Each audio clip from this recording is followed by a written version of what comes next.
I spent most of my life trying to become someone else. Not better, just different. Every morning I'd look in the mirror and feel like I was late to a life I was supposed to be living. Too quiet, too sensitive, too slow. Everyone else seemed to know who they were. I only knew who I wasn't, so I learned to hide. I smiled when I was tired. I laughed when something hurt. I said I'm fine so many times that I almost believed it. Almost. At night, when everything was silent, that's when the real thoughts came. The heavy ones. The ones that ask questions without answers. Why am I like this? Why can't I be normal? Why do I feel so much? I thought my emotions were a weakness. Thought my softness was a flaw. So I tried to fix myself. I watched motivational videos. I read books about confidence. I copied people who looked strong, loud, fearless. But the more I tried to change, the more I disappeared. One day, I was sitting alone, completely exhausted from pretending.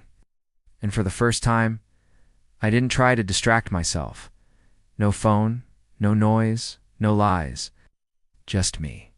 And something strange happened. I realized I had spent my entire life running away from the one person who needed me the most. Myself. Not the version I wanted to be. Not the version others expected, but the real one. The scared one. The broken one.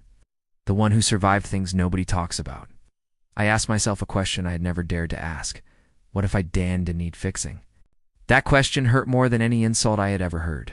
Because if I wasn't broken, then all that pain had a reason. I started listening to my emotions instead of fighting them. Stopped calling myself weak for feeling deeply. I stopped apologizing for existing. And slowly, very slowly, something changed. I didn't become confident overnight. I didn't suddenly love myself. But I stopped hating myself. I began to understand that the things I tried to erase were the same things that made me human. My sensitivity meant I could feel empathy. My quiet nature meant I could listen. My scars meant I had survived. Self-acceptance didn't feel like happiness. It felt like peace. Like putting down a heavy bag I didn't even know I was carrying.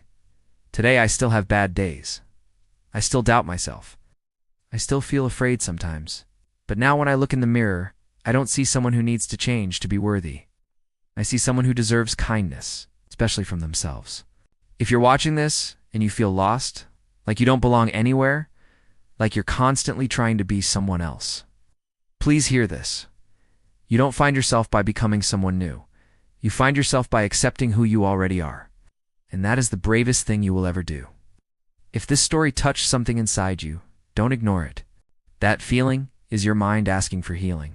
Stay connected, subscribe, and let this be the place where you finally stop pretending. Thanks for listening.